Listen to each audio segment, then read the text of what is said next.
living in the worst of times and the best of times, okay? So again, slight exaggeration, but of course people are tracking the upswing of geopolitics in terms of how it has become more material to international relations, but also to the conduct of business relations, and it affects really, frankly, everyone, wherever they sit in the world. So that's on one hand, the drag of geopolitics, if you will.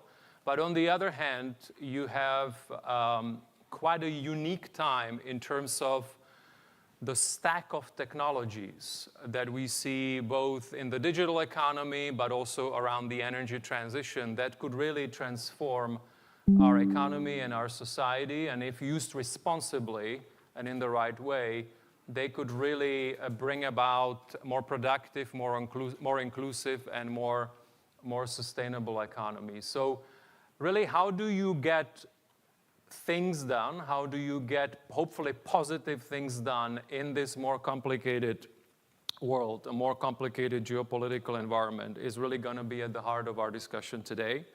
And I'm pleased to be joined for this dialogue by impressive leaders. Let me just mention them and welcome them. Bruce Jones, Senior Fellow at the Brookings Institution in the US.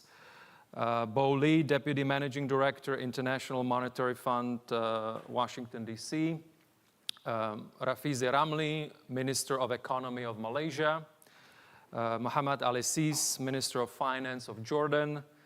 Paula Ingabire, Minister of Information, Communication, Technology, and Innovation of Rwanda, who is also a young global leader of the World Economic Forum, and on our Board of Trustees. Welcome. And Lynn, Kuok, last but not least, Lee Kuan Yew Chair in Southeast Asia Studies at the Brookings Institution. So a warm welcome to all of you. So I mentioned the more competitive world, the more competitive landscape. So I'd like to break protocol a little bit, if you don't mind. I'd like to start with our thought leaders to help us map it a little bit to understand what that might mean. So let me start with you, Bruce, if I could. You have done actually a paper for us with some other people recently, and there you say distrust is baked in, or it's a baked-in feature of our geopolitical reality. And so if I take that, and if I say, okay, there is distrust, so at a time of distrust, how can we actually do cooperation? What could it look like? And also, frankly, what could it look like also in the security landscape? Because a lot of people are worried about some of these flashpoints. So is it even possible to do cooperation when there is so much distrust in the system? Yes. Thank you, Merrick, for having us here and for hosting this important panel. This theme runs throughout the discussions, but it's good to bear down directly on it. Look, is this the worst of times? I'm struck by the old American phrase, you ain't seen nothing yet. I mean, look, let's be honest, things can get a lot worse. Let's not pretend that we are at the nadir here by any means. There are serious pressures driving the United States and China towards an intensification of the rivalry, towards an increasingly militarized version of the rivalry, and we have only very weak buffers against that. And I would say if we look at the kind of dynamics in the world today, the sort of centripetal forces that hold us together are slowing, and the centrifugal forces that are kind of pulling us apart are growing in pace. And so I think we're in a very dangerous time. Now, that doesn't mean that we should be all doom and gloom and give up. I would think we have to do two very important things. One, we have to double down on diplomacy. We saw some positive steps in San Francisco with Biden and Xi, kind of renewing military communication, sort of renewing bilateral diplomacy. We're going to need that in spades. The more tense things become, the more diplomacy we need. Sometimes this gets portrayed to the opposite. Oh, it's tense, we can't have diplomacy. No, it's the exact opposite. The more difficult things become, the more diplomacy we need to try to hold the floor and keep some sort of crisis management mechanisms in place. Second thing we have to do, I think, is to realize that we have long experience. It's in the past, but we have long experience of what it means to do things jointly, even if we don't really trust one another. And that was in the theme of the paper that Lynn and I and others wrote for you earlier in the year, that you can, I steal the phrase from Reagan and I twist it a little bit. Reagan said, just, trust but verify. My phrase for the current moment is, just accept that there's distrust but collaborate, right? We don't trust one another. That doesn't mean we can't work jointly on climate change. It doesn't mean we can't work jointly on infectious disease. It can't mean we don't, we can work on non-proliferation. And you can look back to the most difficult moments, for example, between the United States and the Soviet Union at the absolute peak of the Cold War. And we were still collaborating with the Soviet Union on infectious disease, on geophysics, on environmental questions. You don't have to trust one another to have that kind of, recognition that there are problems that we both have to work on to try to solve. So I think we shouldn't be romantic and think that collaboration requires a degree of trust as if it doesn't. We also have to be realistic that economic interdependence is not a barrier to conflict, never has been, and it's not going to be now. So we have to invest in the direct diplomacy of managing this very consequential relations, both at the bilateral level. I think the major emerging powers have roles to play in sort of buffering that diplomacy, adding third-party voices, adding costs to the United States and China if they kind of escalate their tensions. And frankly, the Global South has leverage on this too, maybe for the first time in the modern period. Both the Chinese and the Americans and the Russians and the Europeans all want things from the Global South. That gives them leverage. What they don't want is the United States and China to tear down the trade system as they kind of fight over things. And I think that that's going to be an important factor in at least raising the cost in the United States and China of continuing to escalate tensions. Thank you. If I could just follow up. So you mentioned some examples from the Cold War that we used to have between the Soviet Union and the United States. It used to be called the bipolar world.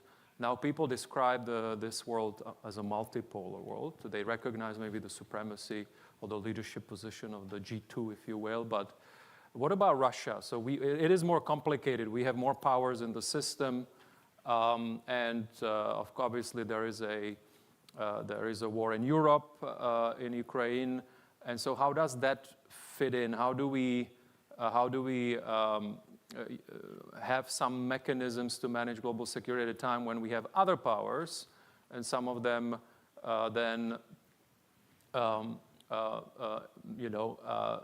having certain actions that lead to war?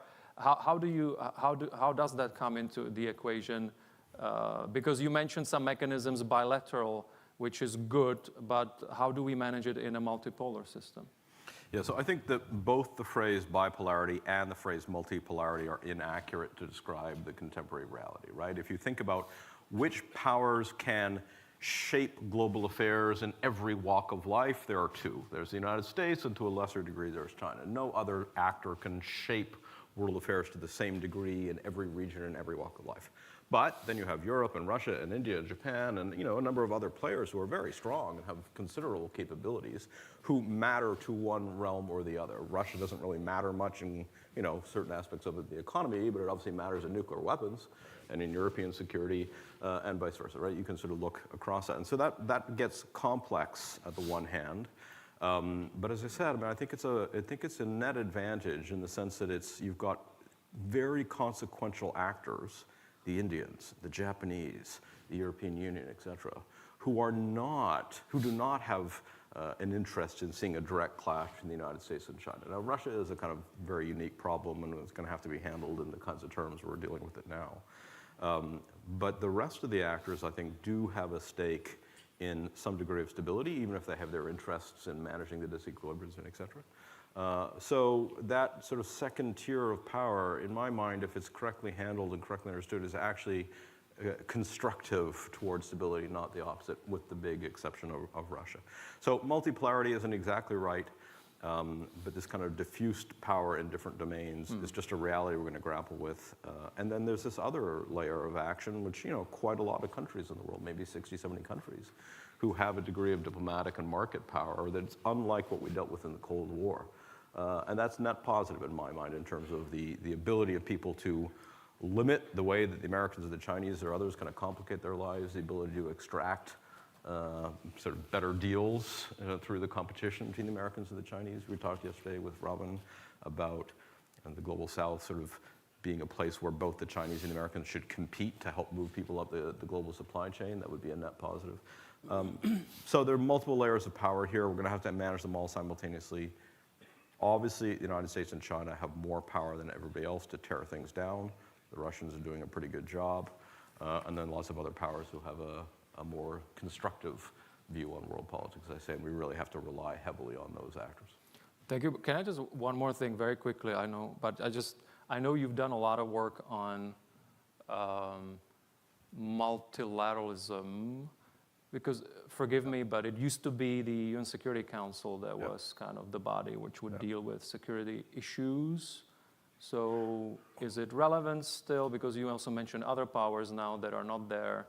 And if not, then do we have mechanisms? What are the mechanisms to actually have a certain body that would help us deal with this new composition of power globally? So I'd make 2 quick points here. One, I think when people look at the Security Council, they tend to focus on the way the Security Council has worked in the last 30, 35 years, which, if we're just frank about this, has basically been an instrument by which the West has projected mechanisms into the global south. That's not what we need the Security Council for now. What we need the Security Council for now is the way it was used during the Cold War, which is a vehicle where themselves can meet and de-escalate tensions between them. That's how the Americans and the Soviets used it during the Cold War.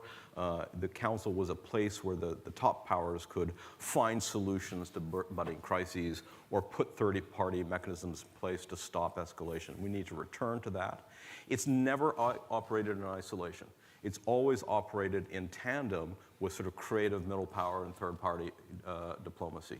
The Argentinians, the Canadians, the Koreans, the Poles, et cetera. You need that second tier of power who have an interest in stability to help animate solutions through bodies like the Council, could be the G20, et cetera. But it's that combination, middle power diplomacy and the willingness of the top powers to be pulled towards deconfliction that can help us navigate through. Thank you so much, Bruce. Moving to you, Lynn, Kuok.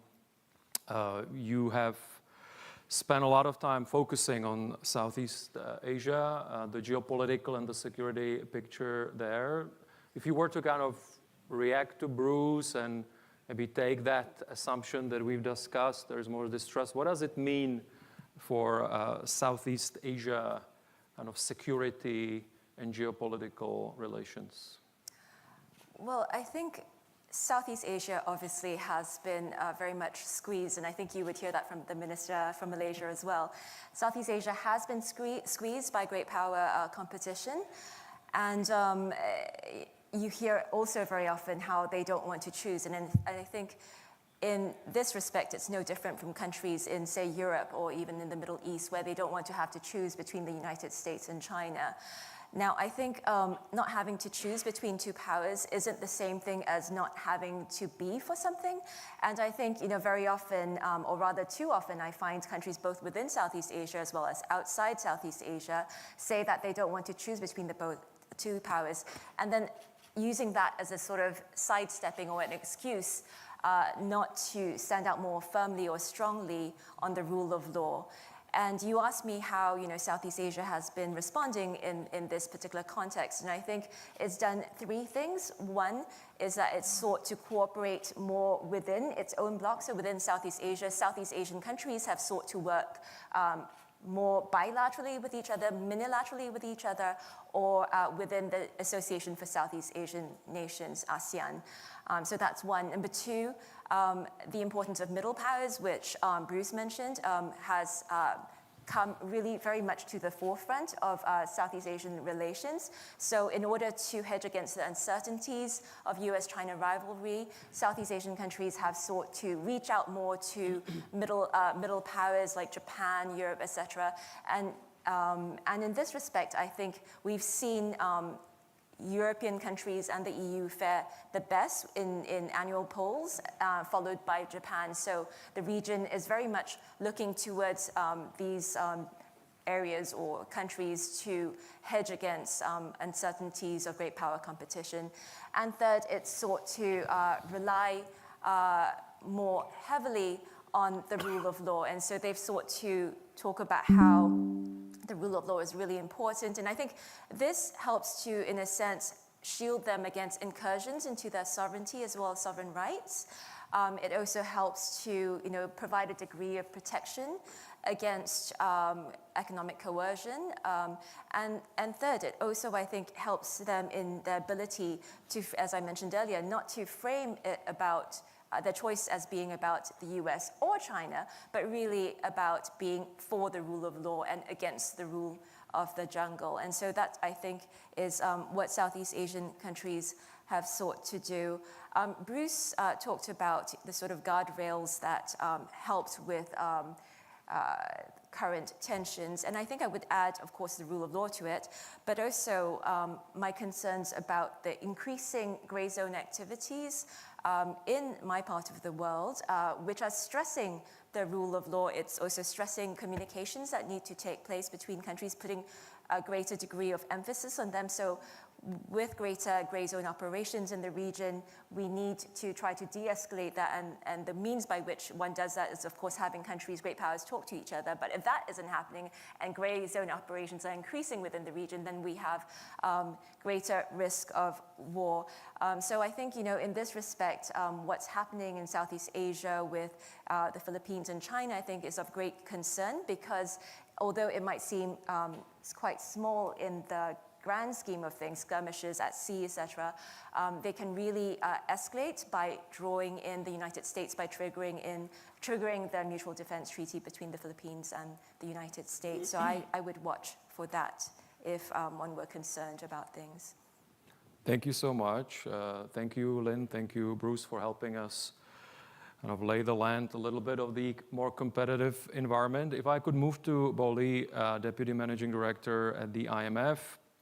So if I could ask you a little bit about kind of the overall economic architecture that we have, particularly around trade. Trade used to be the engine of global growth. Now it's actually slower than the overall GDP growth. Do you think, and it's just one symptom, we could talk about the other symptoms of some of the greater rivalries that we're seeing, but how concerned are you? I know, of course, you're coming here from the IMF, but you must be tracking things in terms of how this more competitive world is weighing on the economy. We know Kristalina Georgieva, I think, spoke about it at the spring meetings. She said that if we don't find new sources of growth, we could be looking back at this decade as the tepid 20s. And of course, the geopolitical risk is mentioned a lot among the factors. So if you can come in on that, I have then one more thing for you. Thank you. We think we should all be concerned about the rapid rise of trade restrictions in the last several years. Our data shows that in 2023, last year, there were 3,000 trade restrictions imposed by countries. That was more than triple what we had in 2019. Just give you another number. In the same year, 2023, countries also introduced 2,600 industrial policy measures, and 70% of those measures were also trade distorting, which covers at least 1/5 of the world trade. So I think as many of us, as beneficiary of globalization, we should also be concerned that there is such rapid rise in trade restrictions. So in terms of economics, trade restrictions are just bad policy. It's bad for growth, bad for jobs, bad for consumers, but also for green transition. Our analysis shows that trade fragmentation alone could cause the global GDP loss up to 7%. That's $7.4 trillion a year. That's a combined GDP of France and Germany. And not to mention, if we have, in addition to trade fragmentation, if we also have technology decoupling and also investment fragmentation, the total cost could be as high as 10% of global GDP. So how can we tackle, how can we deal with this rise in trade restrictions and protectionism? We think it is very important to continue to uphold the open and rules-based trade system of the world, and it is very important for growth and stability. And of course, such a system is represented by WTO. So we should urge countries to continue to play within the framework of WTO and also try to revive and strengthen WTO, because we know that some part of WTO was not working in the last several years. For example, its dispute resolution system was not working. And let's try to revive that. And also WTO could be a framework where we could, countries could negotiate a, stronger and strengthened industrial policy and industrial subsidy international standards. And also be practical in the sense that, of course, the first best is multilateralism. But if multilateralism does not work, we could also start with what we call plurilateralism. We can start with a group of countries that are willing to sit down and talk about trade rules and how to solve differences in a peaceful, negotiating manner.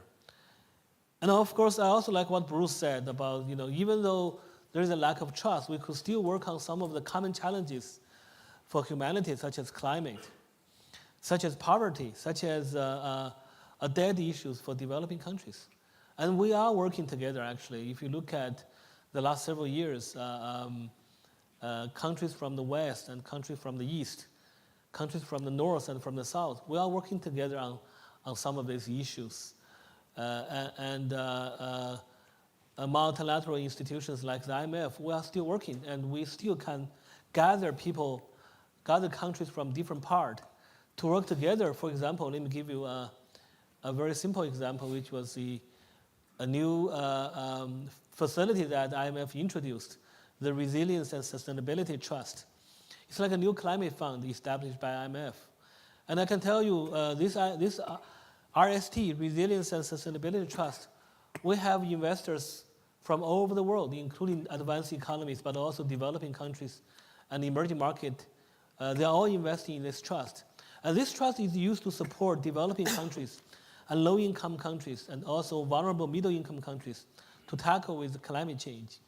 And this is an example showing that we could still work together as a globe if we have the right leadership, if we have the right platform.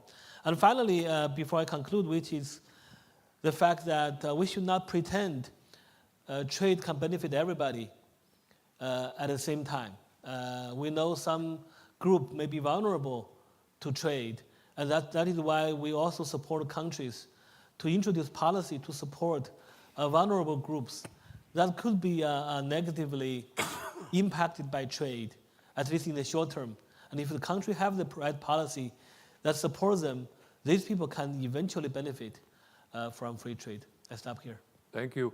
If I could just go to one more thing, maybe just for a quick reaction. Obviously, and you mentioned it actually as the thing we could work on together. In the world, climate change, obviously this is a common challenge. I know the IMF is working on that a lot. Climate financing is something that is of huge importance. You could say that really this complicated geopolitical picture could really not again come at a worse time, frankly, because we need to get more capital into developing countries, emerging markets, to help really the globe overall to get to the goals that we set for ourselves. What is it? We talk about practical ways to get to things despite. So what are the things you're working on or you would point to in terms of really making sure that we can live up to that ambition? Thank you for that. Well, I think climate is a good place. We where we could look for more international cooperation. I just attended a panel earlier today on carbon pricing, where I talk about the three-pronged approach to tackle climate change. The first prong is carbon pricing. The second prong is climate finance. And the third is technology, innovation, and diffusion. And in all three areas, we need strengthened international cooperation. Let me use the example of climate finance. We have estimated that by 2030, we need $5 trillion a year globally for mitigation alone. And we had only 900 billion in 2020. So in 10 years, we have to grow that from 900 billion to $5 trillion. And among that $5 trillion, emerging market and developing countries need 2 trillion a year. And most of these 2 trillion have to come from private sector, from the international private sector. And so far, what we have seen is very small compared to the scale of demand. So there is a huge gap. So how to tackle that gap? And we all know that for emerging market and developing countries, climate investment can be very challenging. There are many barriers for private sector to go in to a developing country or emerging market to invest in, for example, low carbon technology or renewables. And I summarize those challenges in three aspects. First one is there is a lack of policy predictability in developing countries. Second, there's a lack of capacity. Because of lack of capacity, there's a lack of a pipeline of bankable projects. There's a lack of implementation capacity, etc. That's the second lack. The third lack is a lack of risk mitigation, because there are many risks associated with investing in developing countries and emerging markets, such as FX risk, such as sovereign default risk. Because of these three lack of policy predictability, lack of capacity, and lack of risk mitigation, there is obviously very hard for private sector to go in, right? So what can we do? I think we can do public sector and the international public sector can work together to try to tackle these barriers to investment. In terms of policy, international community should support policy reform in these countries to support, for example, carbon pricing, to support green budgeting. In terms of capacity, of course, the international community could also work together to help developing countries, emerging markets, to build capacity, to have a pipeline of projects, to have the capacity to implement projects. And finally, in terms of risk mitigation, public sector could take more risk to help at least partially de-risk for private sector to come in. For example, public sector could come up with more equity because there is a shortage of equity in this country. There is too much debt, not enough equity.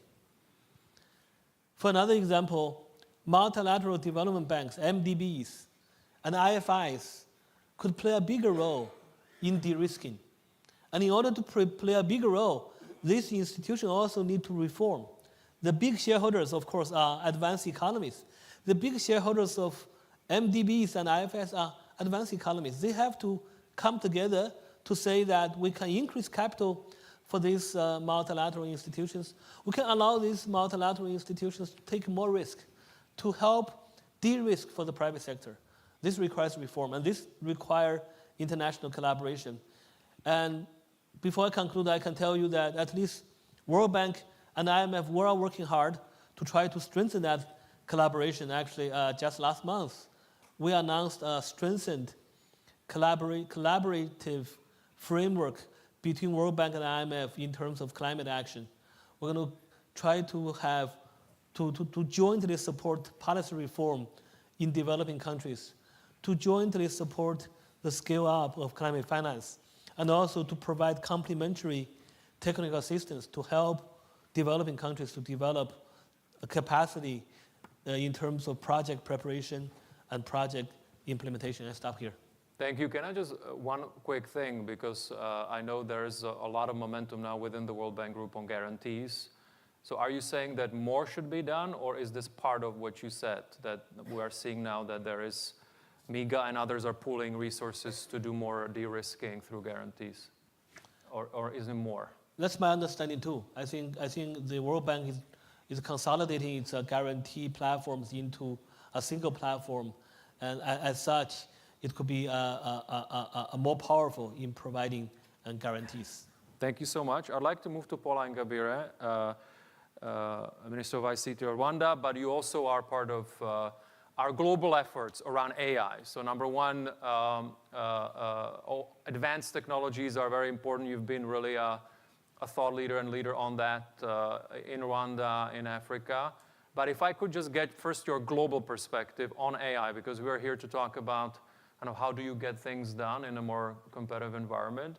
And so if you could just give me your reaction on, there is a lot of efforts now to figure out how do you at least coordinate on AI a little better among nations, possibly also including some companies that have some of these models. So how confident are you that we can get to some more visibility on some of these models? We will have the Digital Compact coming up in September. There is a UN panel set up for that. Do you think that we will see in some near-term horizon some new mechanisms to help us actually get some international guardrails on AI, or is it more that we still don't know? I think there's already a lot of effort that, gives us a bit of confidence that we'll see essentially a bit of convergence. I think the key question is, are there multiple platforms where we are talking about global governance for AI? And what is the danger of having siloed conversations where we may end up with multiple, frameworks on how we govern AI as a technology? And so I think there's a lot of excitement on the potential of AI. There's obviously concerns around the risks that come with the technology.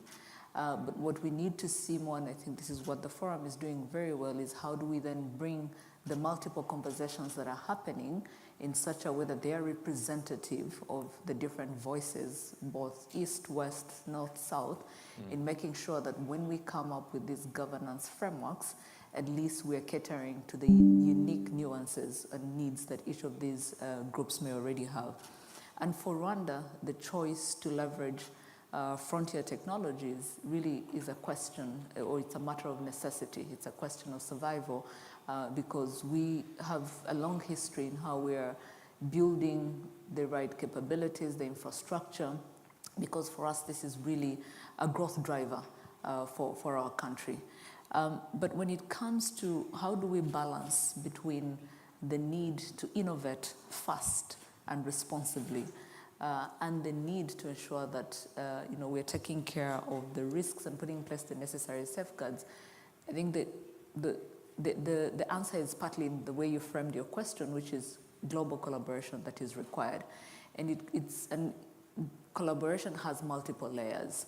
There is collaboration between policymakers and government actors, because what you want is not siloed legislation that makes it difficult to scale the different AI models and solutions that are being put out, especially because we're thinking about open sourcing many of these models. But there's also collaboration that comes from, can we have policymakers having a conversation with the developers of these AI models? Because what you don't want is a huge disconnect between the regulations, the standards, the policies that are being put in place, and the rate at which we are seeing the AI models being developed. Because in the end, if one is faster than the other, then adoption is going to be slowed down in a way, but also many of the risks that we're all concerned about are going to really play out essentially. The second thing is conducting thorough risk assessments, because some of the risks are going to play out differently according to geographies and what they have in place. They could also play out differently depending on the domains and sectors. So if you're concerned about privacy, let's say, in the way you're applying AI models to healthcare services, it may be different when we think about agriculture. But again, there will be different nuances, and really doing detailed risk assessments and frameworks that allow us to then make sure that the regulations, the standards, the guidelines we're putting in place are context specific. it's possible that we'll probably not have a one-size-fits-all, type of regulation that addresses everything. And a country like Rwanda, when we implemented drones, there was a reason why we went with performance-based regulations, because we understood that if we use drones for life-saving, services like healthcare, it will be different from if you're using drones for mining activities. And so really figuring out what those risks are and how they're going to play out. My last point will be on, maybe let me talk about something before I come back to the issue of research and development. Around collaboration, what we're seeing is many countries that are coming up with AI safety institutes. And that's primarily a plausible, initiative, because everyone is concerned. Yes, we understand the potential, the benefits, but there's also these risks that will play out, and we need to put in place these guardrails. And so essentially what we need to do is, how do we create that network of AI safety institutes, and countries that don't have that in existence, what else do they have that allows for that kind of knowledge sharing to happen? But let me move to my very last point, which is around research and development. In order to bridge that gap, it's the investments that we're putting into R&D that are so critical, that we understand, back to the point around transparency and accountability, understand how AI models are influencing decision or making decision, and then just making sure that that is baked into these guardrails that we're putting in place. Thank you. Maybe just one quick add-on. You are having a summit in the fall on AI, and it's a summit that is in Rwanda, but it's also for the continent. So help us understand, because I've heard you also speak a lot about we need to make sure that we have scalable approaches to things, particularly scalable for Africa, so also solutions for Africa. Kind of what can we expect in terms of the governance framework on this? Is there going to be, let's say, through the African Union or through the African Continental Free Trade Area or through other mechanisms that you may be setting up?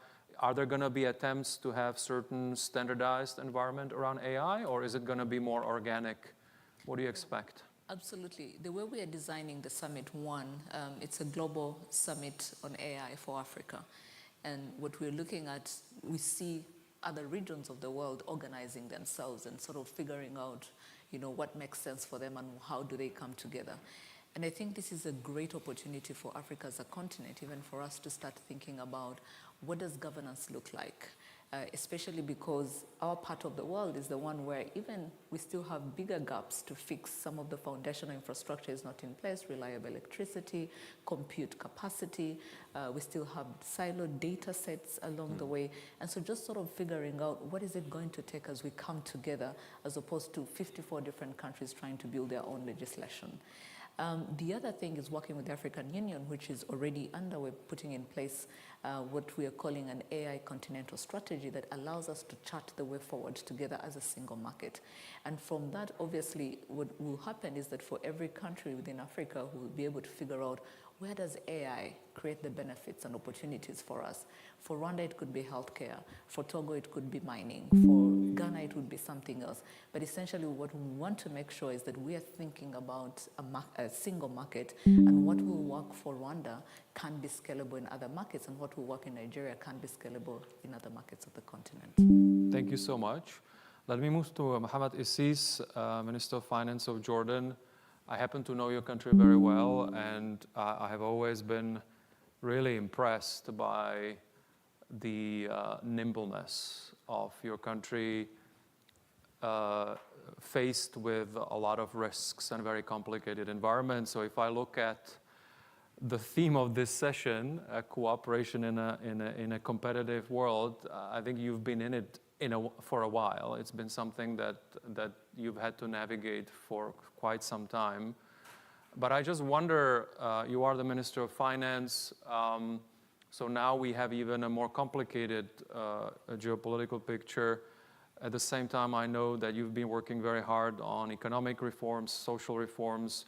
So how do you see it? Is it more of the same, or are there added dimensions that are complicating your work as the steward of finances of Jordan? Thank you, Marek. Reality is the global economic landscape is quite complex.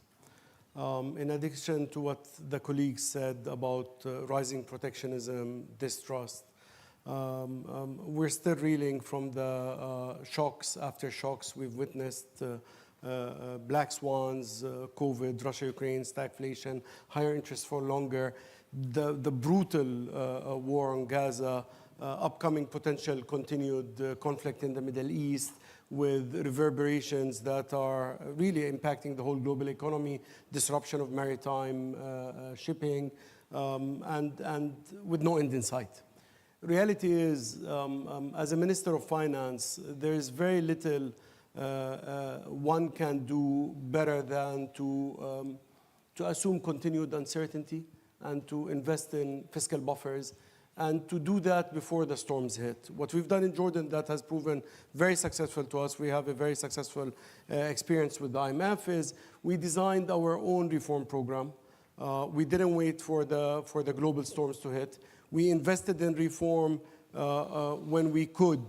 And that has built resilience not only among the bilaterals that we have with the IMF and others, but also among the investor community, among rating agencies. Last month we got a sovereign upgrade from Moody's. In the midst of all of that, our spreads at historic low. We're an oasis of stability among a burning region. The danger, Mirek, for a policymaker in the middle of all of that is to keep focusing on survival rather than thriving, to keep focusing on firefighting rather than invest in a very rapidly changing world where you need to equip your human capital for the rise of AI. You need to really focus on the geopolitical shifts that are taking place in the world that I think my colleagues represented very well.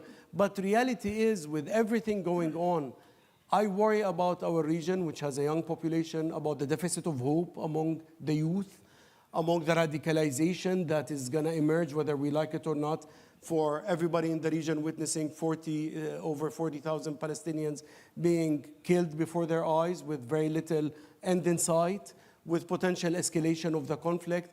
We invest in resilience, but our youth need more than surviving. They dream of a day where they thrive, where they can be a positive contributor to the global economy. And the challenge with these risks that we've been witnessing is that nobody is safe. They don't recognize geographic boundaries. COVID did not stop at borders, nor did stagflation, nor does higher interest rates. Whether we like it or not, the globe is interconnected. You ain't seen nothing yet, and reality is we're still acting as if we can go at it on our own. We come to forums like these where we say all the right things that need to happen, but reality is, as we heard in Davos, the Western world will witness the highest number of elections this year. You have intrastate polarization mixed with interstate protectionism, and the mix is quite concerning. We are surviving, but it takes way, way more from all of us to actually deliver to our youth what they absolutely deserve. No, thank you. And maybe just, we are in Asia, in China. Help us understand the significance of these economies for Jordan, and do you have more in terms of plans here in this region? I think what happened in this part of the world is, I'm a development economist.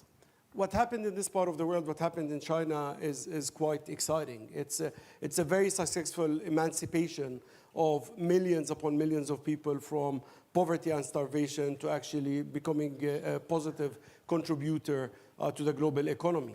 Having said that, you see the global tension between the US and China. You see the polarized world. And as a politician, it is my job to deliver the best for my people, for the youth. And for that to happen, we need to attract investments. We need to attract technology and science from all parts of the world. And for that to happen, we need to really be ready to adopt this technology. The challenge is, very frankly, as has been said, mistrust is there. Concerns are real. And they can very quickly escalate into something way beyond the current protectionist concerns we have. I agree with you, sir. And what we must recognize is that one size does not fit all. We've seen the failure of the Washington Consensus decades ago, which tried to do that.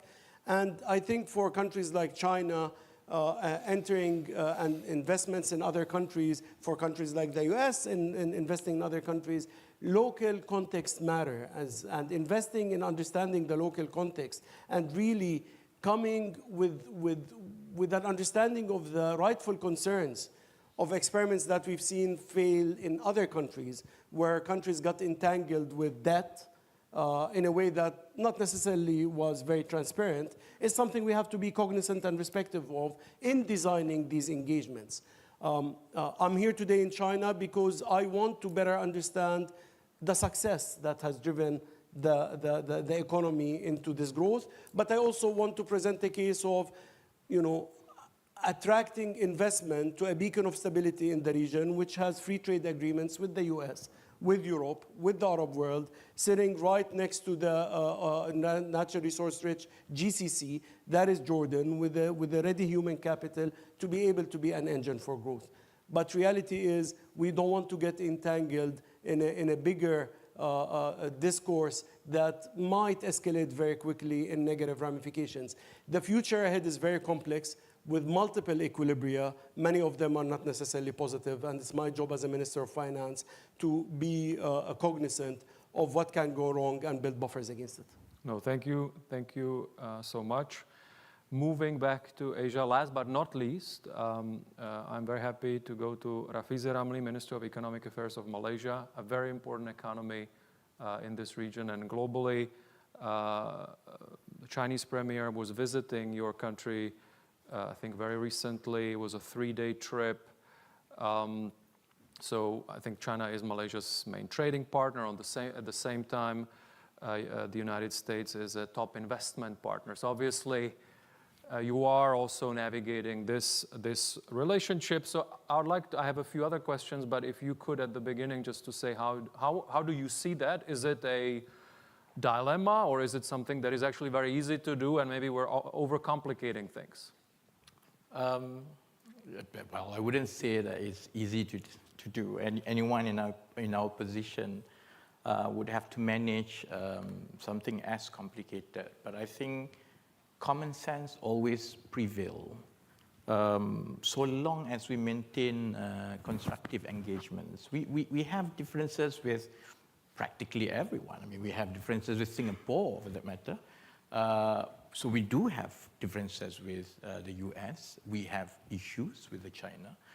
But that doesn't stop us from working constructively around the issues, yet at the same time, maintain our belief that trade is very important, especially for the small nations like ours. So I think we have to go back. As a country, we hold true to these two very important philosophies. What is good to the global economy is good for us, because trade is a conduit for capital deployment, for technology deployment, and we've seen how trade has been able to level the playing field for many countries, especially the smaller ones. And the second one, I think we choose to focus on the silver lining, because I think Lynn pointed out, as we have to navigate this global position, the G2 between China and the US, there is a sense that, we call ourselves SONA, the small, open, non-aligned nations. There is a sense that we have to emerge above this in order to protect and work together.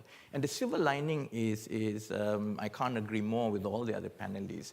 There is a sense that we have to go back to the international framework that can protect trade, that can provide the mediation, and that can promote this. And so there is a sense of greater cohesiveness in ASEAN. We know that ASEAN is a 700 million market. We need trade. We need to be able to work with everyone. We need the capital and technology deployment. And if we continue to do this, ASEAN needs to work closer with each other. So one example is Singapore and Malaysia.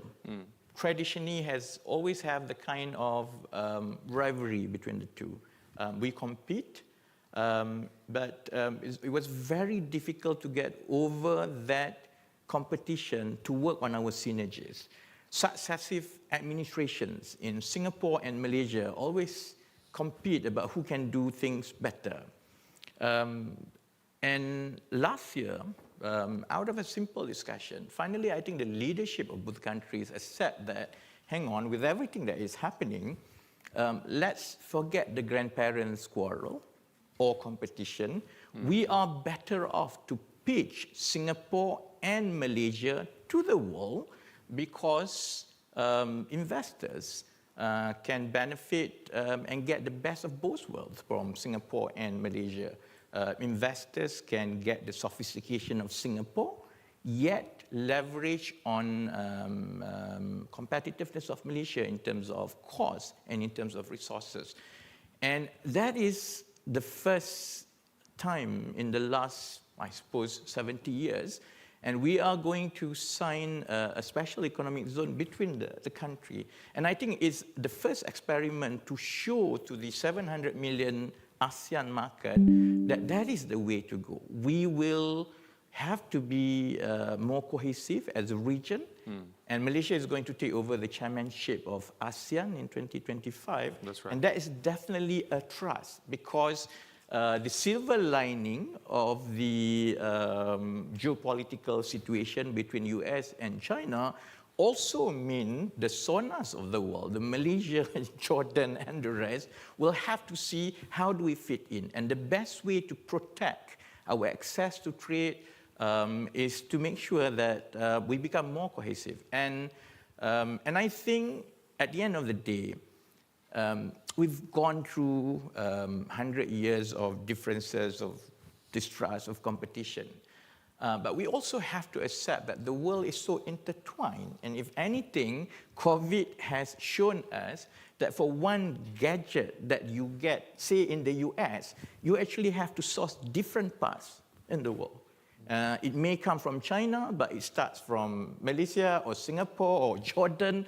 And the global supply chain is very crucial to the whole world. And countries like Malaysia, for example, is a very important component of that global supply chain. And that's why as much as I think anyone who has to manage either finance or economic portfolios of any small countries, while the job is tricky, is getting very complex, but I think we can be positive and optimistic because at the end of the day, common sense, I hope, will prevail so long as we maintain the kind of constructive engagements that have kept the world together all this while. Hear, hear. Well, that's, let us spread this message around the world, burying the past, looking to the future. So I can say this because I'm an EU citizen, so I can say that I think in the past, you would always hear people say, you know, all these great things about the EU. Now there is a little bit of depression going on, but then a lot of people are saying great things about ASEAN. So you mentioned you are going to have the chairmanship. So if I were to just again push you a little bit, like what is the secret sauce that ASEAN has that you think others could maybe learn from? Why is it going so well in ASEAN? I feel that ASEAN, for the longest of time, have always navigated this tricky bit, which is we don't really impose on each other, especially when it comes to political and social belief. I mean, there were so many things happening in ASEAN for the last 50 years, here and there, but we focus on economic cooperation. True enough, I think any society, the one thing that any government would want to do is to have the kind of social upliftment. And it all boils down to economic and social progress. And eventually, I think as economies in ASEAN begin to progress and we benefit from the connectivity, from investments from developed worlds and from China, from Japan, our sense of belief in the need to facilitate growth and trade becomes the common factor that binds ASEAN. So that in my generation, it's no longer about lip service of an economic cooperation between ASEAN nations. From 2025 onwards, for example, the focus should be putting on connectivity. And when I say connectivity, it goes beyond bilateral agreements. It is about connecting the grid because we need to promote energy sustainability in that area. And ASEAN has different growth at different stages for different countries. We also have different potentials. The demand for green energy, for example, is in the south. The potential is in the north. Is an archipelago of islands. So the focus is to translate this maxim of cooperation into real connectivity. And one of the key things, for example, that we would focus is connecting all the grids, all the way from Laos through Thailand, to Malaysia, to Singapore, across Borneo. And I think realizing this in actual terms will continue to protect that recipe about ASEAN, which is so long as we focus on uplifting our socio-economic well-being, and that can happen very well if we are connected economically. So we try to avoid the politics and focus on what can improve our society. Thank you. And maybe just to finish with maybe trying to be a little newsy, I have seen some reporting that maybe you would be joining the BRICS group. Do you have any updates on that? Or? Well, the announcement was made while I was in China. So I think it goes back to what I said just now about sonars. I mean, we know where we are, our place in the world. We are small, we are non-aligned, but we are very open. And it is part and parcel of emerging economies getting together just to make sure that we are not trapped into everything that is happening. So I think the process has started, and maybe next year we'll be able to give more updates. Great. Thank you so much. Our time is up, but if I were to just have a takeaway, what I liked is that we are kind of clear-eyed about the threats and the complications out there, but I was hoping before the panel that we would have people really thinking hard about the solutions, and so I take that away. It's quite impressive what you're all doing in your respective domains, and I think the message is clear that we need to find ways to get things done. This is also something that we focus on a lot at the World Economic Forum, different work streams on climate, on AI, on trade, and so I hope that we can pursue that work together. I would like to just, if you could join me to give a round of applause to all the panelists. Thank you so much.